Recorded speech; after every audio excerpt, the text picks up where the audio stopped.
concerne la candidature d'Eva Joly et certaines remarques désagréables, voire désobligeantes qui ont pu être faites, les Français sont-ils, si ce n'est racistes, du moins nationalistes?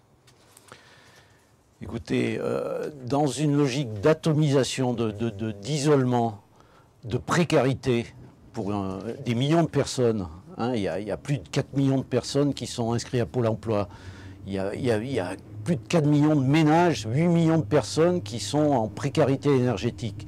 C'est une logique de chacun pour soi qui est développée. Et nous voulons développer un collectif.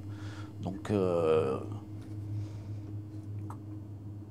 comment analysez-vous la distorsion existant entre les scrutins de liste, je pense aux européennes, aux régionales, où vous enregistrez d'excellents scores, et les candidatures au scrutin majoritaire pour lesquelles, sauf peut-être à Grenoble, vous êtes beaucoup plus faible en termes de résultats?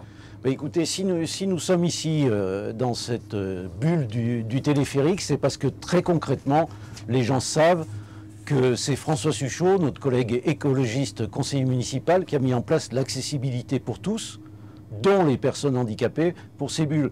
Ils savent aussi que c'est notre collègue Hakim Sabri qui a fait l'entretien de ce téléphérique avec ses collègues de travail de la régie du téléphérique.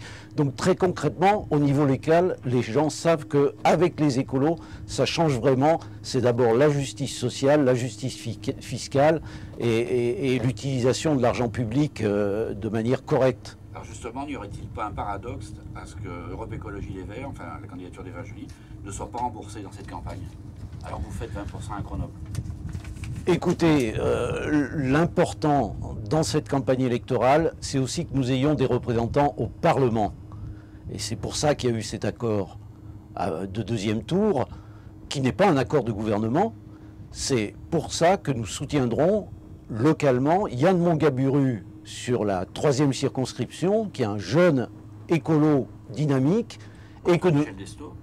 Oui, contre Michel Destot, qui est celui qui, avec la BNP Paribas, fait des opérations spéculatives, celui qui est pour la libéralisation de l'économie. Et c'est aussi pour ça que nous aurons Éric Piolle sur la 1re circonscription, qui est aussi un jeune élu écolo qui va changer réellement les choses au niveau du Parlement. Alors le tribunal administratif vient de vous donner raison sur la gestion du stade des Alpes. Il faudra inclure la totalité de son coût dans sa location. Et le campus grenoblois n'a pas été retenu parmi les campus d'excellence. Quel regard portez-vous, quel commentaire faites-vous sur ces deux événements? Écoutez, nous retombons là dans la cuvette. On redescend. Hein. 90 millions d'euros de dépenses pour le stade. Nous avons fait 90 millions d'euros d'économies pour les usagers en remunicipalisant l'eau. C'est maintenant un éléphant blanc, ce stade, qui ne sert plus.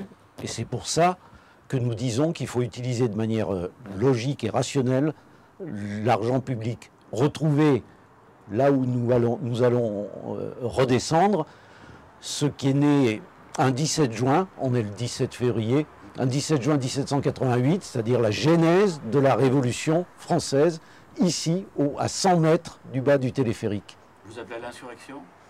On appelle à la liberté, à l'égalité et la fraternité. Donc l'insurrection démocratique. Une insurrection démocratique. Raymond Aurier, merci.